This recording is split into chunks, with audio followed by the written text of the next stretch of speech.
या महाराष्ट्राला संतांची परंपरा भरपूर आहे, पण या तारुण्यामध्ये कीर्तनकार महाराज लोक लय येतात, पण फार कमी वयात साधुत्वाला पोचणारे दादा आमचे गुरुवर्य समाधान महाराज शर्मा आहे दादा.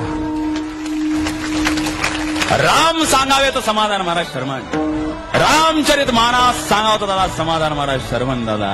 हिंदी असो मराठी असो महाराष्ट्राचा कानाकोपरा दादा त्या माणसाने समाधान ठेवला दादा, असे समाधान महाराज शर्मा आहे. दर रस्ता गुलाब में काटे का प्यार में चाटे का व्यापार में घाटे का बड़ा महत्व होता है. गुलाब में काटे का प्यार में चाटे का व्यापार में घाटे का बड़ा महत्व होता है. गणित में झरों का फिल्म में हीरो का, युद्ध में वीरों का बड़ा महत्व होता है. यारों में यारी का पंढरपुर में वारी का और भारत में नारी का बड़ा महत्व होता है. वाह यत्र नार्यस्तु पूज्यन्ते. बरबार बनो चल भारत माता की, समाधान महाराज शर्मा की. त्याचा डायलॉग हो या, त्याच्याच नावानं खपवला पाहिजे. दुसऱ्याचे डायलॉग स्वतःच्या नावानं ढापत नसते.